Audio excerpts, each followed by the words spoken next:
Good afternoon, Casey. My name is Olivia. I am going to be your therapist for the time being. I just kind of wanted to take a moment to introduce myself and let you know who I am. I have a number of years of experience with clinical therapy, with individuals, whether that be through marriage, counseling, group counseling, anything like that. Um, my main job is here to help you and to set your goals, depending on what you want to see and what you want to get out of these things. Now, you went through a confidentiality form through your intake, correct? Yes. Yes, okay. Do you have any questions about that? So I'm wondering that you're able to access all of the things that I filled out on that sheet? Correct. Okay, good. I just wanted to make sure that you had a little bit of background before I came in. Yes, Okay. no, I did. I was able to kind of read through that, get some knowledge on who you are, kind of what you're here to do today, and we'll discuss a little bit more of that here in a little bit.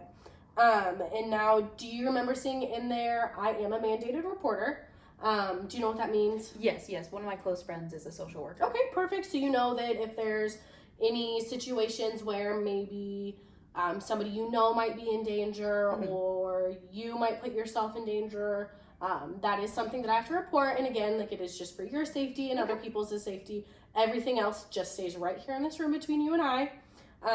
This is always going to be a safe place for you, whatever you need. At the end of the day, everything is a goal for you. Okay. And throughout my session today, our session together, I will be taking some notes, just kind of to keep for myself.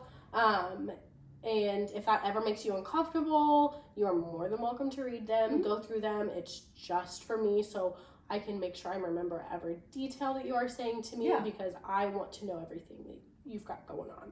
Do you have any questions before we get started? I don't think so. I think you pretty much covered it. Okay. So what brought you in here today to see me? You know, I've just been really overwhelmed with life lately. It's not been really going well for me. I've been kind of like anxious and depressed. Okay. And I'm sure there's a lot of factors playing into that right now. I'm just overwhelmed and like I just feel like everything's coming at me at once. Okay. So maybe there is a lot of feeling of overwhelming, maybe like you're just overwhelmed with life. Okay. I see now that in your intake form you kind of discussed that you have a relationship with a woman named Angie. Yes, me and Angie have been together for 3 years now. Okay. We graduated college and we moved into an apartment with each other, and our relationship started off really strong, but it's been a little shaky lately. I mean, I would probably attribute like a little bit of our problems to our drinking. I've always drank. I actually started when I was 13. I drank with my cousins, and it's always been somewhat of a crutch for me. Okay.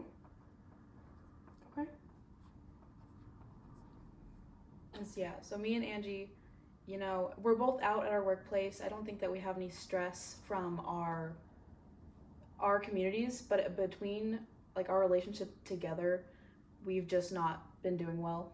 Right, okay.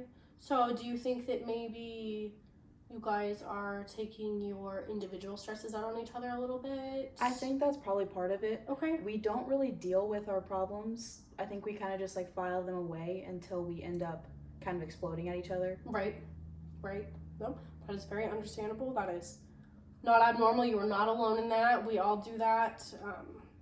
It's very easy to do. I mean, if you've ever heard the saying, we are hardest on the ones that we love the most, and we take our anger out on them, because at the end of the day, we know they're going to be there for us and love us no matter what.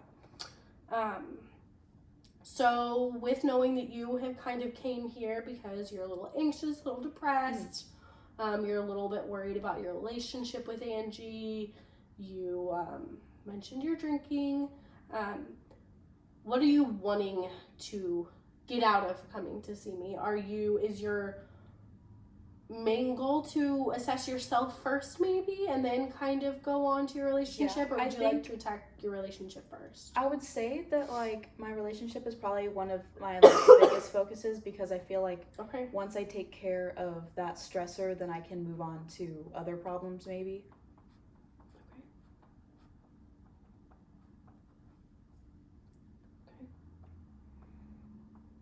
Have you ever gone to therapy before? This would be my first time. Okay. Like I said, one of my friends is a good social worker. She's, she's kind of like been watching. She's saying that I'm struggling Mm-hmm. in my relationship and just in other aspects as well. And she kind of mentioned maybe this is something that I should look into. Right. It's kind of hard to come because, you don't want to admit that you might need help with your Mhm. stressors. You always want to know, like, you can handle it yourself. Right. But I think at this point, it's gotten to a spot where I can no longer take care of it within myself. Right. No, and that completely makes sense. That's a very strong aspect that you seem to have. I mean, just a few minutes. I mean, you even brought that up yourself. So I want to take the time to let you know that that's wonderful and that's very admirable for you to try and be able to take all of that on yourself. But I also want you to know that it's okay to not take it on your own. Mm-hmm.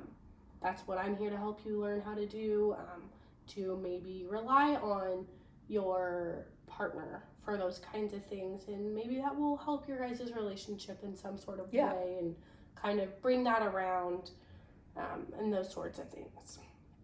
So regarding your drinking that you mentioned, I also see on your intake form that you started kind of drinking maybe a little bit younger with an older cousin. Yeah, I did start fairly early, like Okay. 13, I think. And I think that I didn't used to have a problem. It was just kind of like I would drink with my cousin's friends. We'd have fun. I know that it's a little bit young, but I've always kind of been a social drinker. Mhm. And I mean, even now. Even now, you would say you're a social drinker at your age? Oh, definitely. Okay.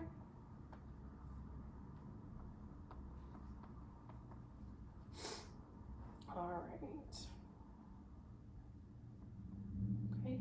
And then throughout high school, that drinking kind of continued a little bit? Yeah, I was in the process of coming out through like my junior and my senior year, so I definitely used that as one of the things to get myself through that hard time. I definitely drank a lot. I fell in with the wrong crowd. Okay. Did drugs. I no longer do them anymore. Okay. So whenever you say that you had a hard time coming out, was your family supportive? How did they react? They were not. I grew up in a very Christian conservative family. Okay. And I think I've always known this about myself, but I definitely more came into my kind of identity through middle school and, and I actually no longer have contact with any of my family, which is another thing of like, I'm coming here because I don't really have that support system beside my partner. Right. After I came out, as I was leaving high school, I was graduating. I didn't really have anybody there for my graduation because they had all kind of disowned me. Right. And I think that's around the time that I met my partner. And throughout college, we kind of just became a lot closer. And then once we started to like move in with each other, I think that was like the peak of like how strong our relationship was. Right. You were probably there for each other during a very hard time, it sounds like. Her family was also very conservative, and she kind of had the same-ish kind of situation, like, but her parents, they now have like started getting into contact with her just because they feel guilty about it. Okay. But I'm still no longer in contact with mine. Okay. All right. So with your parents not being as supportive as they are, was that a decision that you made, that you were able to set that boundary, or was that kind of a decision that they made?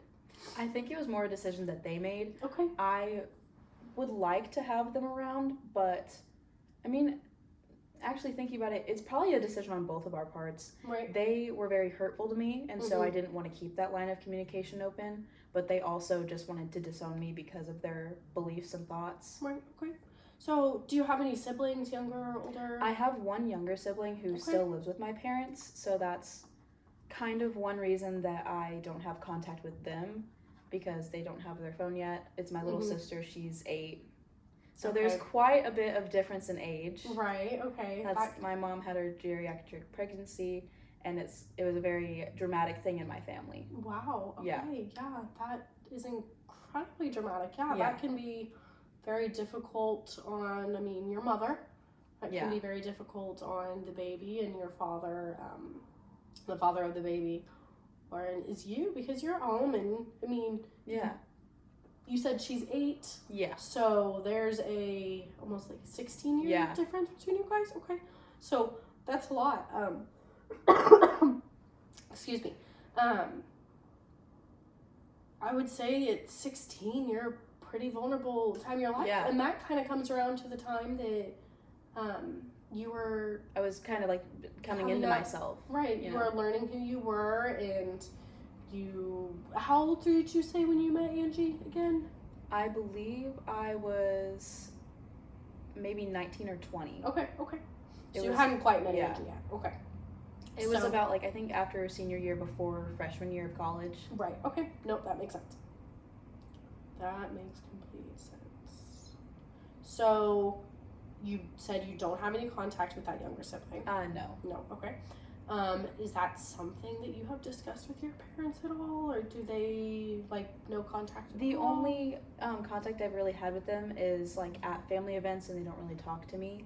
Okay. And I haven't been to any family events since I was probably, like, 15. So that has kind of been hard, because there hasn't been really any communication at all. Because that makes sense. Once I moved out and once I got my own place, I kind of just, like, blocked them on everything. I was kind of like just protecting my peace. No.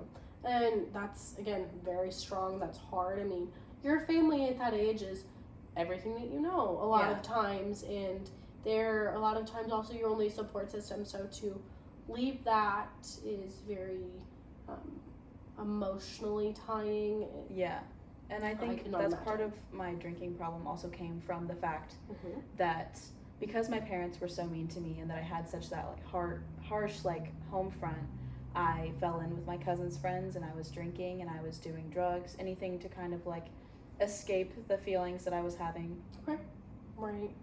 I mean, we all have our own ways of coping, and sometimes that's just what it takes to get us through, and sometimes you just have to survive, and that's what you've done. So kudos to you. That's why we're here today. So would you say, since both of your guys' families aren't, like, super supportive, that you guys have leaned on each other quite a bit throughout this process? Right. Okay. And you said that there has been quite a bit of an increase in the alcohol intake? Yes. Whenever we first moved out, we each were getting into our full-time jobs, and so that kind of cut down on our drinking, just since we were, like, getting into a new schedule and things. But now that we're getting more into, like, promotions and things, life has gotten really stressful, and it's just kind of kicked back up again for both of us. Right. Okay. Whenever you guys are, do you a lot of your drinking at home, or you said it was more social? I think it's, for me at least, it's more social. For Angie, she does it both at home and whenever we go out. Okay. We've kind of become friends with a group at our local gay bar. Like, we go there pretty often, I would say. That's a lot of fun. Yeah. I'm sure. Angie does get upset about my behavior when we go out, though. I don't really see a problem with it. Okay. Has she given you any specifics on maybe what behavior she's upset with? I get really friendly and I get really social. Okay. And she doesn't like that in the groups that we are in, that I maybe will touch people's shoulders, I'll laugh at their jokes. Right. She gets, I would say, probably jealous. Okay. But I would say it's just kind of my personality. Okay. So is this an issue that you guys have seen before you started attending, or going out to this gay bar with your friends? I don't think so. I think this is pretty new to this group of friends. And I would probably say that I would be maybe a little bit concerned if she were to go out with them without me. You would be concerned? Yeah. I mean, I definitely have a jealous personality type, so I can see where she comes from with my own behavior. Right. Okay. So whenever you guys go out together, and say you go home after and there wasn't any issues going on at the bar, what does it look like when you guys come home? I would say like we kind of like recap the night. We go in, do our like nighttime routine, Mm-hmm. and then it's kind of just quiet after that. We just go kind of to sleep. We don't really spend a lot of time at home together. When we do go out, that's kind of like one of our only times throughout the week that we really get like quality time, I would say. Okay. And because our schedules are a little bit different, we both work full time, but we are out of the house at different times. We kind of just like, you know, have to come in at night, be quiet, and come to bed whenever the other person's already asleep. Right. That makes sense. So, would you say that's a lot of the time that you guys spend with each other, or do you have more one-on-one time? I would say that most of our time would probably involve like social things Okay. or drinking.